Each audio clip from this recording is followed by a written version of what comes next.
Student, आज देखेंगे हम क्लास 10 के मैथ का अगला लेक्चर, जिसमें हम कुछ क्वेश्चन सॉल्व कर रहे थे और कुछ क्वेश्चन हमने सॉल्व कराया था और बाकी क्वेश्चन इस एक्सरसाइज के देखेंगे और आज इस एक्सरसाइज को हम बंद भी कर देंगे, जिसमें हमने दो चर वाले रैखिक समीकरण युग्म को सॉल्व करने का तरीका बताया था, जिसमें फर्स्ट वाला जो मेथड था उसका नाम था प्रतिस्थापन विधि।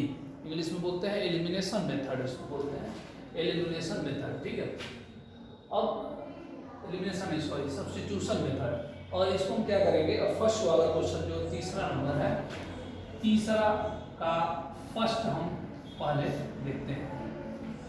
तीसरा में टोटल क्वेश्चन की संख्या है 6, तो 6 में से हम 2-3 क्वेश्चन देखेंगे मैक्सिमम। ठीक है, तो लेट नहीं करते हैं, देखते हैं पहला क्वेश्चन। पहला क्वेश्चन है कि दो संख्याओं का अंतर है 26। दो संख्याओं का अंतर है 26, तो दो संख्या है तो संख्या पहले मानना पड़ेगा आपको। ये माना पहली संख्या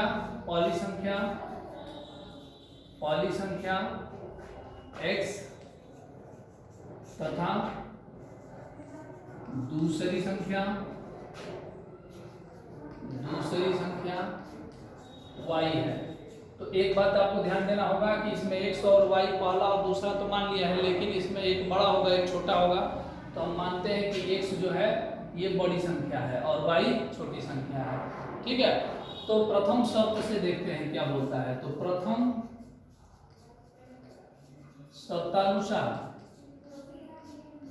शर्तानुसार में क्या बोल रहा है कि प्रथम शर्तानुसार में कि दोनों संख्याओं का अंतर है 26, तो बड़ा है x वाला ना, तो x में से y को घटाएंगे, यही तो अंतर दिखाएगा। x minus y equal to कितना, 26। तब इसको अभी मैंने कल जैसे बताया था कि एक इक्वेशन बने तो आप किसी एक वैल्यू को ट्रांसफर कर दीजिए लेफ्ट हैंड साइड में चाहे राइट हैंड साइड में, तो हम इसमें y को ट्रांसफर कर देते हैं। तो x बराबर 26, y इधर जाएगा तो g plus y, equation number first कर देते हैं। ठीक है, अब इसी तरीके से द्वितीय जो दिया हुआ है उसको हम देखेंगे। द्वितीय शर्तानुसार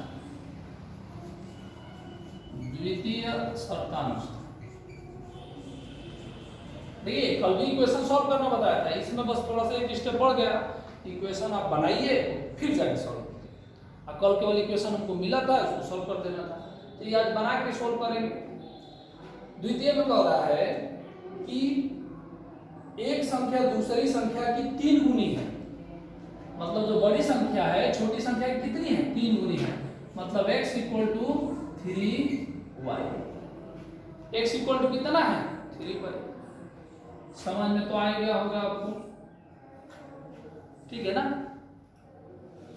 बस अब दो समीकरण आपके सामने हैं, अब x का मान इसमें से उठा के यहाँ पर रख दो, अच्छा इसमें से उठा करके यहाँ पर, तो बात वही है।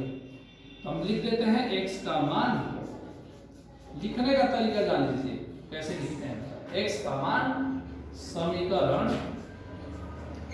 किसी में, मैंने बताया किसी से किसी में रख दो, तो मैं चाहता हूं कि 2 वाले को रख दो इसे, तो समीकरण x का मान समीकरण 2 से 1 में रखने पर, ठीक है जी, तो रख दीजिए।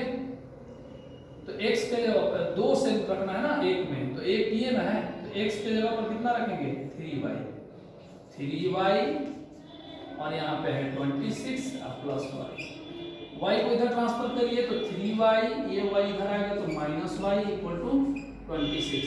3y में से एक y घटाएंगे तो कितना हो जाएगा, 2y इक्वल टू 26, तो y इक्वल टू 30। 2 से इधर डिवाइड होगा ना, तो 26 में 2 से भाग देंगे तो कितना जाएगा आंसर। तो एक संख्या हमें निकल गया, एक संख्या और दूसरी इसमें रख देंगे। तो y का मान अब चाहो तो फर्स्ट में रखो चाहे सेकंड में रखो, मान तो उतना ही आना है। हम लिख देते हैं y का मान समीकरण 2 में हम रखना चाहते हैं, समीकरण 2 में रखने को, तो 2 कहाँ है, ये है x equal to 2y, y का मान कितना है 13, sorry 3y, x equal to 13 दिया। तो आप देख सकते हैं फर्स्ट क्वेश्चन भी x का भी वैल्यू आ गया और y का भी वैल्यू आ गया, और तीसरा का फर्स्ट क्वेश्चन हमने आसानी से बता दिया। मतलब क्या कि जो पहली संख्या है वो कितनी है 39 और जो दूसरी संख्या है वो कितनी है 13। तो इस तरीके से हम समीकरण को बनाए और उसके बाद से सॉल्व करें। अब इसके आगे जो भी क्वेश्चंस हमारे पास हैं, यहाँ पे जो भी आपके आगे के क्वेश्चंस हैं, इसको हम केवल समीकरण बना बना के सबको छोड़ देते हैं और आपको उसको खुद से सॉल्व कर लेना है।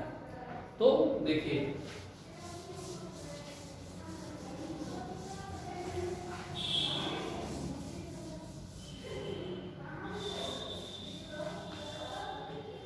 देखेंगे तीसरा का दूसरा क्वेश्चन, दो संपूरक कोण। संपूरक कोण किसे कहते हैं? दो कोणों का योग 90 अंश है, उसको बोलते हैं संपूरक कोण। तो दो संपूरक कोणों में बड़ा कोण छोटे कोण से 18 डिग्री अधिक है।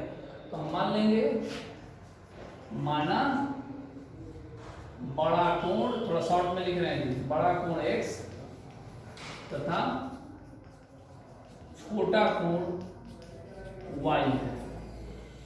तो चूंकि संपूरक है ना, तो प्रथम शर्त से संपूरक है तो x प्लस वाई कितना होगा 90 डिग्री।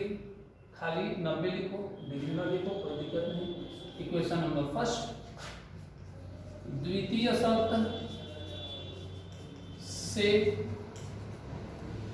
कह रहा है कि बड़ा कोण छोटे कोण से 18 डिग्री अधिक है।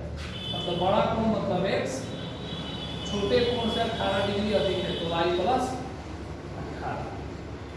y प्लस 18 y की तरफ क्यों जोड़े हैं, इधर क्यों नहीं जोड़े हैं?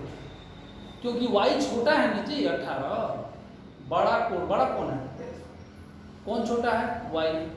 तो छोटा है जितना उसमें उतना ही जोड़ेंगे तभी तो बराबर हम लिख पाएंगे। समझ में आ गया होगा आसानी से। ये बड़ा है ये छोटा है, तो छोटे की तरफ जोड़ेंगे तभी तो बराबर लिखेंगे। यदि हम इस 18 को इधर जोड़ दें तो क्या हम बराबर लिख सकते हैं? नहीं, ये तो बड़ा ऑलरेडी 18 जोड़ दिए तो और बड़ा हो गया, तो बराबर लिख नहीं सकते। तो इधर हमको घटाना पड़ेगा 18 को, नहीं तो इधर जोड़ना पड़ेगा। इस तरीके से इक्वेशन नंबर 2 आ गया। दो इक्वेशन है, आप दोनों को सॉल्व कर लेंगे, आपको आसानी से x y का वैल्यू आ जाएगा। थर्ड क्वेश्चन देखते हैं। समीकरण, एक क्रिकेट टीम के कोच ने 7 बल्ले, और देखिए बल्ले और गेंद की कीमत की बात बोल रहा है। तो यहाँ पे एक बल्ले की कीमत माना, एक बल्ले की कीमत x और एक गेंद की कीमत y है, ये हम मान लिए। अब प्रथम शर्त से डायरेक्टली थोड़ा शॉर्ट में लिखते हैं। प्रथम शर्त से 7 बल्ले कीना गया है, तो एक का x रुपया है, तो 7 का 7x हो जाएगा, होगा ना जी। उसके बाद से 6 गेंदें खरीदी गई हैं, तो एक का y है तो 6 दोनों मिला के उसने कितना रुपया पेड किया है 3800। इक्वेशन नंबर समझ आ गया होगा एकदम आसानी से। एक बल्ले की कीमत है x, तो 7 का 7x और y एक का है तो 6 का कितना हो जाए 6y। दोनों को जोड़ करके वो टोटल कितना पेड किया है 3800 रुपया उसको दिया है। फिर दोबारा गया है तो सेकंड शर्त लगता है, दोबारा गया है तो उसने खरीदा है क्या 6 बल्ला और 5 गेंद, तो 6 बल्ला 5 गेंद, टोटल कितना रुपया पेड किया 1750। इक्वेशन नंबर आ गया 2। इसको भी आप सॉल्व करेंगे और x y का वैल्यू निकाल लेंगे, तो x और y है क्या बल्ले और गेंद की कीमत। इसी तरीके से ये हो गया आपका थर्ड नंबर। अब देखेंगे 4 नंबर।